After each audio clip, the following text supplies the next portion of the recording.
Thank you for downloading this edition of Analysis. This is the second of two programmes in which David Aaronovitch explores how a belief in widespread satanic abuse of children spread from the United States to Britain and continues to have an impact on vulnerable people to this day.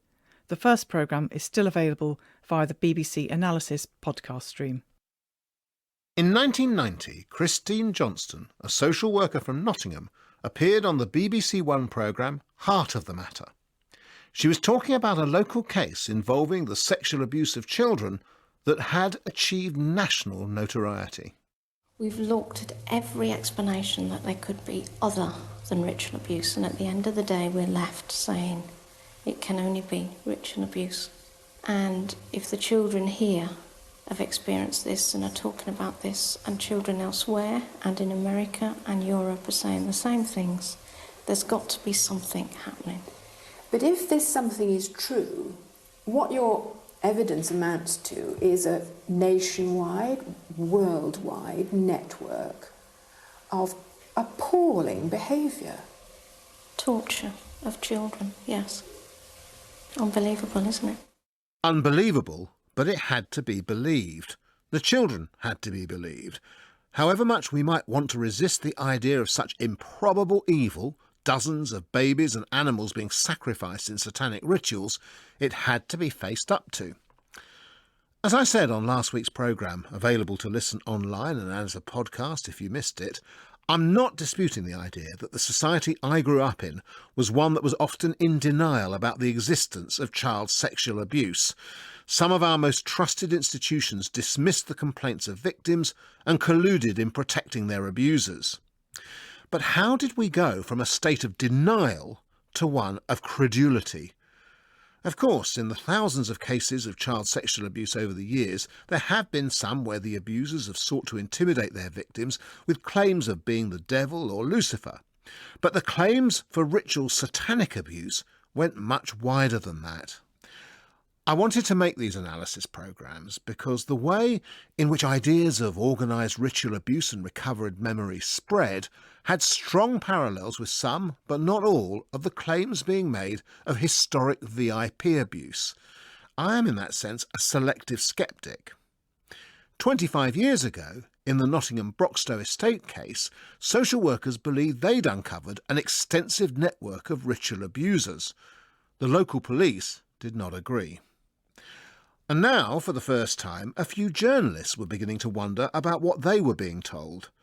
Rosie Waterhouse of The Independent was one of them, and she began to trace not just the history of the abuse, but the history of the idea of this particular kind of abuse. In the Nottingham case, there were some quite significant individuals who had got hold of a document or documents that were loosely described as satanic indicators. And it was like a checklist of if your child does this, this, this and this, the victims of satanic abuse. It included all sorts of things that young children do quite naturally and often. Wetting the bed, having nightmares, possibly soiling their pants, the things that children do. But these satanic indicators were widely circulated. And in the Nottingham case, the children who had been abused were placed with foster parents. The foster parents were given the satanic indicators. The foster parents interviewed and kept diaries. So the language that was being used in the satanic indicators somehow got to be language used by the children. These indicators, Waterhouse discovered, had originated in America and then crossed the Atlantic. But now, with the police and social workers at loggerheads, a joint inquiry team, or JET, composed of 3 police officers and 3 social workers, was set up to look at the handling of the Nottingham case. The group handed in their 600-page report at the end of 1989. It noted that the claims of the children had included babies being stabbed in a balloon and cooked in the oven, babies being cut out of the tummies of the female members of the family, a naughty policeman killing babies, the family having dead babies hung around their necks. Furthermore, almost none of the places with secret underground rooms described by the children actually existed. The report concluded that, left with the choice between the outlandish, often impossible nature of the claims and the possibility of confabulation, the social workers had decided to go for the impossible, and unwittingly they had guided the process. In trying to find an explanation for how these words and phrases could be put into the mouths of babes, leading questions. Rosie Waterhouse. There were questions like, and this one I remember vividly, you killed 3 or 30 babies. No room for, I didn't kill any babies. The Jet report was utterly rejected by some of the Nottingham social workers and by their supporters. To them, it seemed like a replay of previous pig-headed attempts to deny the reality of child abuse. In the event, Nottinghamshire County Council refused to publish the Jet report, claiming that it was never meant for public dissemination, and injuncted anyone else from publishing it. You can, however, find it online. And in any case, for those who did accept the possibility of a widespread problem of satanic child abuse, there now seemed to be corroboration in cases as far apart as Rochdale in Lancashire and the Orkney Island of South Ronaldsay. In 1990 and 1991, in both places, children said to be the victims of organised group ritual abuse, 28 in all, were removed from a number of families. It convinced a lot of people, but Rosie Waterhouse at The Independent was not a believer. I wrestled with this story. I thought, right, all I can do is find out what is the evidence. And I would be questioned by my own news editor, by other journalists to say, you're in denial. But I hang on to, and still do, evidence, bodies, bones, bloodstains, and there hasn't been any. And then, after months of investigation into the claims of ritual abuse, those aspects of the cases fell apart. In Rochdale, the court found no evidence of a satanic ring and the charges were dismissed. The Orkney case, which had originated in a family where abuse was happening, eventually went to a full inquiry. In 1992, the inquiry report concluded that the idea of ritual abuse was not only unwarrantable at present, but may affect the objectivity of practitioners and parents. Then, in 1994, came this. A government-commissioned report on organised and ritual abuse of children has found no evidence of satanic abuse. The report by Professor Jean Lafontaine. The report, The Extent and Nature of Organised and Ritual Abuse, had been written by the senior British academic Jean Lafontaine, the anthropologist who'd attended some of the conferences where satanic abuse had first been discussed in Britain. I looked at some cases in very great detail, and you could compare the transcript of a recorded interview with a child and then the report of the social worker or the discussion in a child protection meeting, so that you could see the difference between what the child actually said and what it was said to have said. And there were some interesting interpretations. For example, one little boy was reported as talking of ghosts in his family. That child was asked 34 questions about ghosts, and finally he got the message and decided he would invent a few ghosts. back in 1994, Lafontaine's conclusions were fiercely disputed. They're talking about babies being killed. They're talking about taking part in rituals in which murder sometimes takes place. And they're talking about an enormous amount of regular terror and abuse. The psychotherapist Valerie Sinerson had been, and still is, one of the most stalwart and influential advocates for the existence not just of ritual abuse, but also of multiple personality disorder, or dissociative identity disorder as it's now known, and the reality of recovered memory.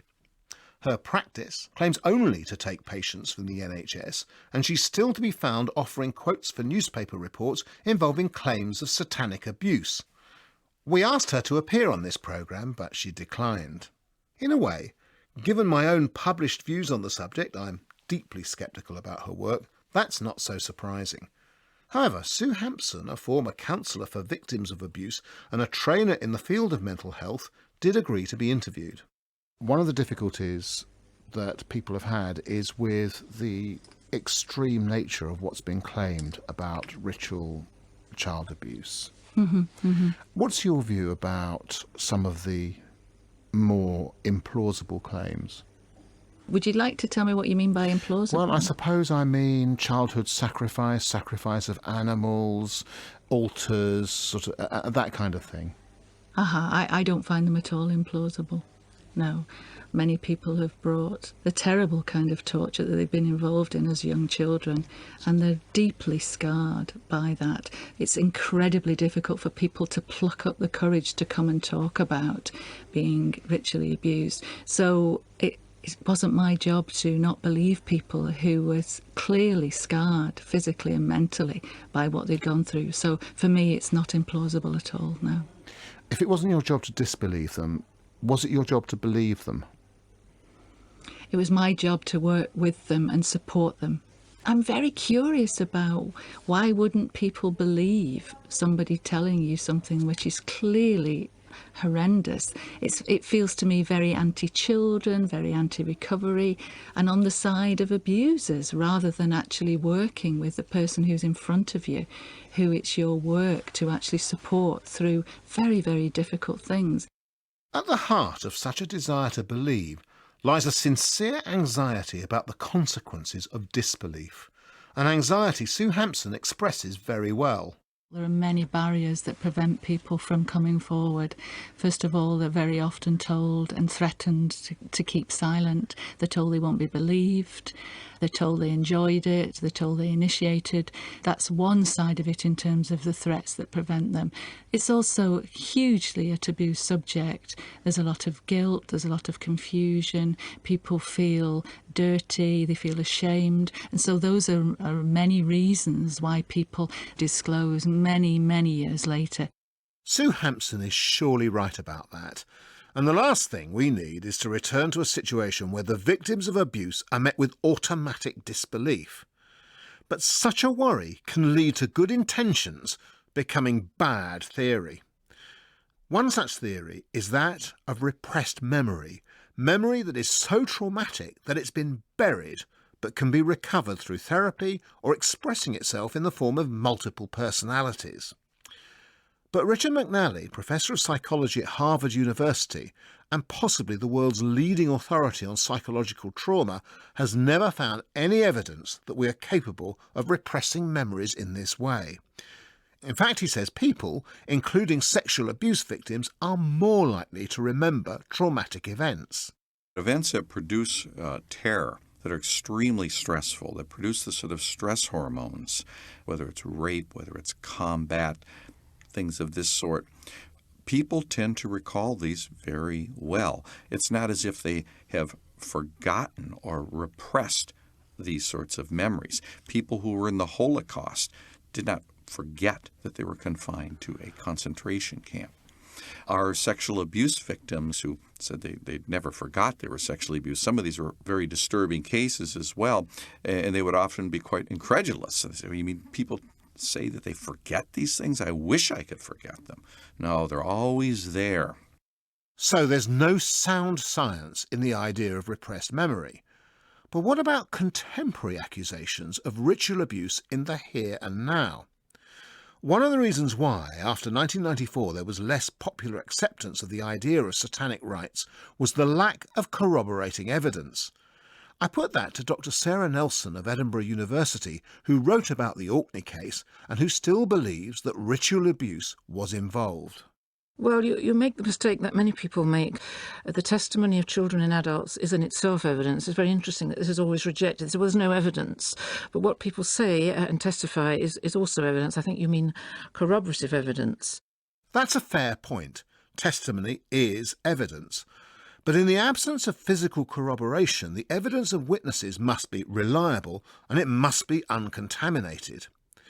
In the case of recovered memory, however, Professor McNally believes that untrue recollections can in effect be implanted. They weren't actually deliberately trying to implant false memories or anything of that sort. But if you take someone who is trying his or her best to help this person who's clearly suffering, they're not sure why, you could indeed have a situation where the therapeutic techniques inadvertently foster the type of imagery that gets mistaken for memories, thereby confirming the hypothesis that what lies at the bottom of their diverse psychological problems is in fact repressed memories of an early trauma. Now, for the rest of us, this gives us a bit of a problem, which is how do we distinguish false memory from genuine memory? One thing that's relevant is exactly how people are are assessing. And if someone says, well, you have all the hallmarks of someone who has been sexually abused, we often know that people dissociate or repress these memories, etc., etc. If they set it up that way, then if things start to begin to surface, especially if they start surfacing after hypnosis or dream interpretation, things of that sort, you would then become quite concerned about that. It doesn't absolutely say that these are false memories, but the circumstances that we know can develop false memories are now in place. You can see the difficulty. If it's true that adults are suggestible, it's doubly true for children. Though, of course, one other possible explanation for impossible claims by children is that they themselves were tricked. Dr. Sarah Nelson.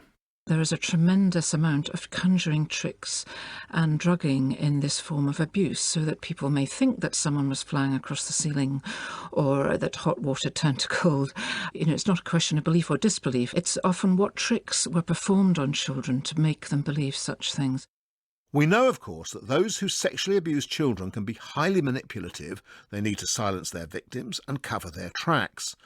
But in cases without corroborating physical evidence, there's the obvious danger that the idea of a conjuring trick has been introduced to explain away an embarrassing improbability. Author and broadcaster Tim Tate, formerly one of the foremost exponents of the idea of satanic abuse, is tired of the reality-unreality argument. Ultimately, what matters, in my view, is not empirical truth, but perceived truth. It doesn't matter if you say to a 5-year-old, that cannot have happened. If that child absolutely believes it, what you have to deal with, surely, therapeutically, is what they perceive to have happened. Police and social workers have two differing imperatives.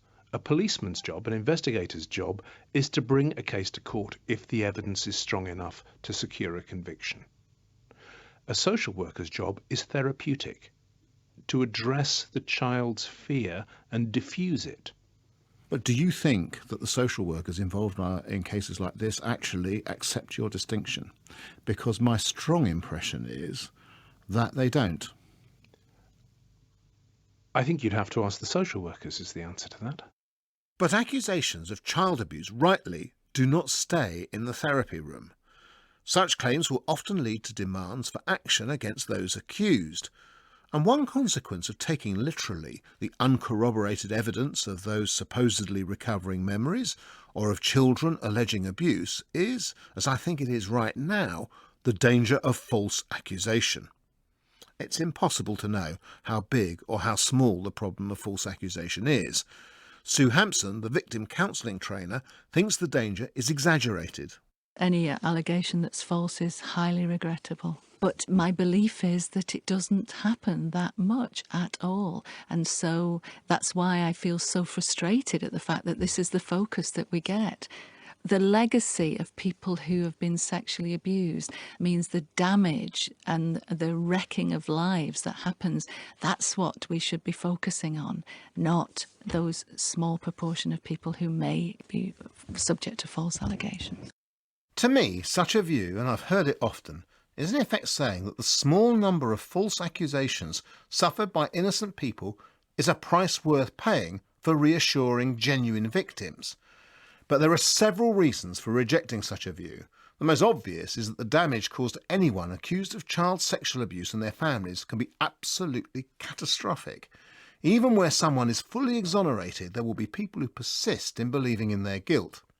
My second is that, as with, say, McCarthyism, false accusation, when encouraged, creates its own momentum, and indulging false accusation is unnecessary. If instead of believing the victim, our stance was one of not believing or disbelieving, but investigating forensically, the chances of an injustice or a damaging panic would be lessened. It isn't just the victims of false accusations who suffer. Debbie Nathan, who studied the satanic panic in America, thinks the children suffer too. I don't think it's good for a child's false claim of sexual abuse to be entertained literally. I don't think it's good for a child to grow up thinking that they were horribly, horribly abused as a child. It leads to more therapy. It leads to a chronic sense of terrible victimization. I think addressing whatever the problem is that creates a false accusation is probably a lot healthier for a child in therapy. And there's another obvious problem, which is that the existence of false accusation makes it more likely that true accusations will be dismissed. It's one of my big worries about the recent VIP allegations, where the evidence is so much weaker in some cases than others. But when I took this up with Sarah Nelson, she wondered why I was bothering. Why are you raising this now? Why is ritual abuse rearing its head now? Because in all the last 2 years with Savile, with the celebrities, with the politicians, with in-care abuse, I have not heard almost nothing about ritual abuse cases. I suppose because I think in understanding what happened over ritual abuse, it might help listeners make sense of what's happening now. Because what you have is a certain amount of testimony and very little corroborative evidence. Actually, none. None. You've just talked about politicians and so on. There is nearly no corroborating evidence at the moment. Doesn't mean that there won't be and that there can't be. So that's an answer to your question. Well, if I could be a bit combative about that, I think one could say that just as there was a very, very concerted attempt to dismiss ritual abuse, we could equally say that the claims now that there's a moral panic, that this is another attempt to dismiss what is emerging at the moment. I mean, that's cynical, but it would be my view. Well, in that case, perhaps you'd care to speculate what the motive for such a dismissal would be. When we look at backlash theories on the whole, what motive would there be for certain people who are abusers or supportive of abusers to put forward reasons to dismiss sexual abuse? I'm not suggesting, David, that that's your motive by any means, but this has gone on for centuries. It's the most defended crime. They have a huge stake in protecting abuse rings, sexual exploitation, and why other people believe it is not that I'm saying they're stupid or prejudiced, it's because it's a terribly hard and unpleasant thing to believe. Sarah Nelson believes that if there is a moral panic, it's on the other side. People who want to deny the full horror of child abuse, making scapegoats out of social workers and paediatricians. I'll confess that when we, my producer Hannah Barnes and I, started making these programmes, I also thought the notions of widespread satanic or ritual abuse and of multiple personality diagnoses were dead and buried, but that there were parallels between what we saw in the late 80s and early 90s and now. Programmes like this require a division of labour, so I was looking more at the history and Hannah at the here and now. And she started to come across all kinds of evidence that what we had thought was past was very much present. The more I looked into this, the more I found that these ideas that you thought had gone away haven't just gone away, they're back with a vengeance and they're mainstream. So there has been a campaign for the last 4 years to have dissociative identity disorder recognised. And really that campaign has won. If you go to the NHS Choices website, it's there as a condition. The concept of ritual abuse is, again, I would say mainstream. In last week's programme, we looked at the influence of several books in spreading now discredited ideas about how the human mind deals with the trauma of childhood sexual abuse. What shocked my producer Hannah is their enduring influence, including one book which perpetuates the idea that therapists can help us recover forgotten memories of traumatic abuse. The Courage to Heal is still the most powerful book in this field. It's being recommended to hundreds of thousands of British students via their university counselling services. It's there. In Britain? In Britain. But the thing that I found more worrying than it being recommended to students was that it's actually required reading for an undergraduate course in counselling at one university. So potentially you've got this whole new generation of counsellors who are told that this is a fantastic text. They then go on to recommend it to their patients. Remember, it says things like, if you don't remember being abused but you think you were, don't worry, you probably were. And if the person you accuse of doing that denies it, well, that's confirmation it happened. I mean, these are the kind of things it says. This may surprise some people, but the Church of England, it wasn't until 2010 the Church took The Courage to Heal off their reading list. What Hannah discovered is that there are hundreds, if not thousands, of therapists currently practising in the UK who actively promote the existence of a type of abuse for which no forensic evidence has been found. as in this case.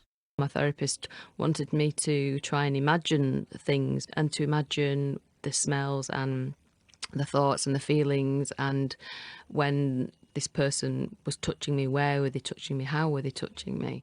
This woman, who we're not naming, went to a therapist she'd found online and who had good testimonials. But from the beginning, her therapist was certain what was wrong with her. He insisted that her condition must have been caused by something awful, a childhood trauma, and once she admitted to herself what it was, everything would be fine. In just 12 sessions of hypnotherapy, she'd be cured. And I was really, really struggling because I couldn't go beyond what I could remember. And then it got to the point where it was, well, you know, if you can imagine it, that will bring back what happened to make you feel so bad, because there's no possible way you could be in the state you are in without something absolutely catastrophic having had happened to you. Sorry, let me get that absolutely straight. He was saying, if you can imagine something bad, then that is probably the thing that happened. I would be told, well, you mentioned this, you mentioned that, oh, come on, draw your own conclusions. And you know, I did say several times towards the end, like, I really feel that you're saying that something happened in this situation and it didn't. That made me think, hang on a minute, he's trying to get me to join the dots of a picture that absolutely isn't there. That's something being sexually abused as a young girl. I was also asked, what would you imagine the worst thing that this man that you've just mentioned could have done to you? I was then left with this horrible picture that I really didn't want to think of, you know, some nice, kind person in my life. And then I had to imagine me performing a sexual act on this person. And then there was silence, move on to the next thing. It was just horrible. And I couldn't stop thinking about it. You're thinking, look, I now know that if I just imagine this, it'll all come flooding back, because that's what I'm being led to believe. Actually, I got to the point where I was that stressed out, I didn't even care. I just wanted to imagine it and to believe it, because then I could just let go and all this emotion would come out and then my problems would end. And so I just sat in the middle of my living room floor and just thought, do you know what? I'm going to say that this has happened. I'm going to say that this person has sexually abused me, because I can't deal with this anymore. And that's how crazy it was towards the end. I kept thinking, oh my God, if only I had this memory of sexual abuse, because then I've got an answer. But I didn't. It is a horrible thing to want to identify with victims of sexual abuse, but I wanted to. In my mind, false accusations and moral panics can themselves be almost as damaging as the abuse they purport but fail to prevent. And in a mature society, we need to know how to avoid them. That edition of Analysis was presented by David Aronovich of The Times. The producer was Hannah Barnes. In the next edition of Analysis, Edward Sturton will ask, is the Pope a communist? If you enjoy Analysis, why not subscribe to The Inquiry, our sister programme on the BBC World Service? Go to your podcast provider and search for The Inquiry.